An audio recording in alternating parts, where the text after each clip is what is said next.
just heard about the environmental risks. So from your perspective as a QHSE leader, how are climate stresses like extreme heat and unpredictable weather influencing not just working conditions, but the decisions around behaviours and risk-taking of frontline staff and teams?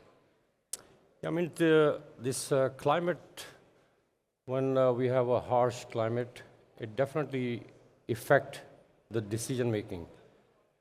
And it's not just a climate stressor, it is like a decision stressor.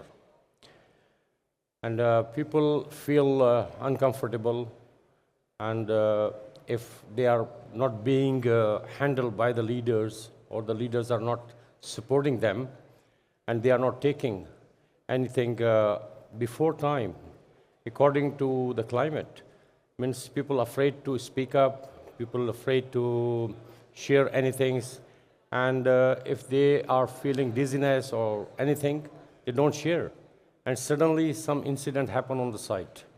So this definitely it narrow the mind thinking also, and decision making, and that has to be controlled through the leadership and leadership signals and their communication.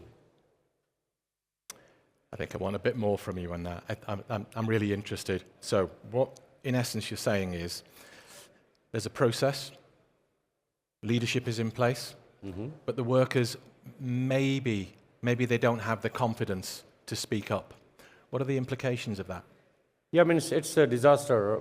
If we have not given value to the workers, and workers feel shame or afraid to speak up with the site leaders, means it's always disasters. They are in danger, and as a leader, we have to come closer to them, make connection with them, so they can have a free access and free speak up. It's not that it's a high heat, and they want to finish the job earlier, and they want to take shortcuts. If we don't pay the attention, definitely they will take some shortcuts, and they make the job in danger, not for themselves, for the whole team who is working on site. But it's not just about good leadership, it's also about culture. And this is the UAE, but we have a lot of workers in the region from, certainly in my experience, from India, from Kerala. If it's not their culture to speak up, and in effect to be brave, how do we support them? Do we give them training? Do we give them a mentor? How do you think we can improve that? Speak up is not like a policy that they can follow any policy and they will train by the speaking up. That the leaders, when they ask some good questions, innovative questions from them, they can ask from the leader, and they can engage the workforce in the task by saying, can you tell me how can we perform this job safely? And can you tell me this weather, how can this affect on yourself? So we have to take the things out from the workers. When they say it, and we listen to them as a leader, confidently and patiently, that increase their confidence to speak up. But if we just giving them instruction one way down, it doesn't make any better in the culture. So we have to engage the workforce with us, with communicating with them, with getting closer to them, like this.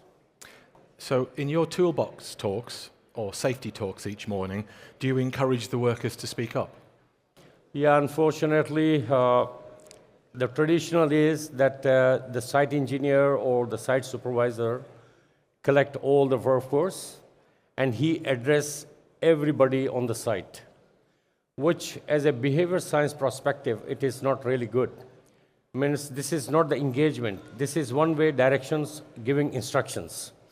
So the best idea is, if we everyday basis, if we ask any of the person standing in front of us during the toolbox task, can you please address the toolbox talk today on this thing, what we are doing? You know the task, what we are going to do. In this case, all the workers, when they are coming for the next day, for the TBT, everybody will be thinking that today might be they ask me to deliver this TBT. Yeah. So he has some safety things in his mind, safety precautions in his mind, safety rules in his mind. So if we just keep them standing in front, people don't keep the instructions because the brain is designed by default. It delete or it just generalize the items or it just forget about these things. So when we put instructions in their mind, it doesn't work really perfect. So we have to tell them, can you do the TBT today? I think you know the job. Today you can do the job. So in this case, the whole team is get involved and they feel valued, that somebody is there who is listening to us. So that's how we can create the safety culture. I'd like to share something with you. 2 years ago, I worked with an American company, and each morning the CEO would bring all of the leadership team together and in effect give us a toolbox talk. And what I found initially very uncomfortable, he wouldn't tell us what specifically he would ask each of us to present on that day. I thought that was fantastic because that approach bled down to the workforce, and that's exactly what you're talking about. Yes. But it's good leadership, and you and I talked about this good leadership. Dr. Hala, have you got any thoughts around what a good leader can do to empower the workforce, to have that bravery and courage to speak up? The leader, they have to build the trust between the leader and the team. There should be a trust, communications, open communication, no fear from speaking. Encourage people, culture reporting, it is very important to encourage the people on the culture reporting. Be sure there is no blame, no punish. A word from time to time on the best observations, best reporting, best finding. Encourage the people to help you to find where is the weak points in the locations or area, working area. I'm sure the recognition program has 100% factors. It is positive factors to help to let the people work on it. Recognitions, and especially when the recognitions, it is depend on financial award, it is very good for them. And if you give them morality, that today we have our best observer, best safety award for this man. This man, he's the best observer, and post his pictures in front of the locations, and this is good for him. This will make all the people encourage. Very nice. Atiq, do you want to respond, or you? Yeah, I mean, getting involved the peoples also, I have a very good no-cost idea, which we implemented recently in our work sites. We just created a positive action board, Richard, and that is working fantastic. We encourage everybody to just write one sentence, what good thing you will be doing today. Okay. Dr. Hala. Yes. So in your presentation, you talked about behavioral adaptability. How do we go about training a workforce to adapt to changes in climate, changes in working conditions? So it's about, I guess, how do we get our workforce to think differently? First of all, for climate change, we have to give the people awareness about the climate change. What is the reason for the climate change? What is the challenge? What we are going to face in the future with the severity change in the conditions. Let the people prepare for the future. Most of the people, they don't know what's mean climate change. They thought this is environmental issues not related to the operations. So we need to close the distance between both environment hazard and the climate change and the operations. They have to know that all of these factors affect each other.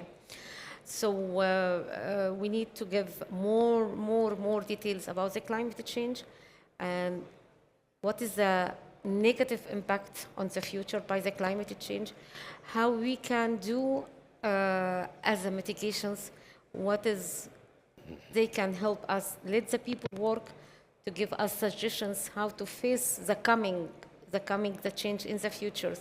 We have to give him a lot of training. We have to give him more responsibility in emergency response plan, do several drill, especially the people on the rig, the people in the remote locations, people working with the sea conditions. So they have to do emergency response, several drill. Our emergency response plan should be more change. We have to put another steps to face the climate change. All of this, they have to, like say, brainstorming. We have to discuss all of this in the toolbox in the daily morning meeting to let them know, oh, there is a climate change, there is a severe change will happen. So we need to change with the quick change in the climate change. So this will be good. Simplify the terminology of the climate change to the people. Give him what is mean the green projects, what is the future, what is mean transitions.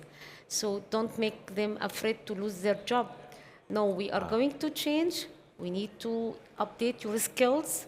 We will not make downsize. We will not say there is a layoff for you. No, we will use your skills in another options and another new technology, but still we will use your option. We will use your skills. Just give him more training. So it's interesting there because we've heard that that's a parallel with people's concerns around AI. People believe, I think yesterday in my presentation I talked about potentially up to 80% of all tasks, manual tasks, could be automatable. So I see there's a parallel between the environment and worries around AI. I've got a quick question at the end for Atiq. So one of the mitigations for increased weather, certainly if we look at construction, is that clearly in the summer in this region, we're not going to be working in the midday heat. So we shift patterns change so people work later. Working later in the dark, does that have an effect on the psychological safety? Yeah, it does affect working in the night, and we have a different approach to it.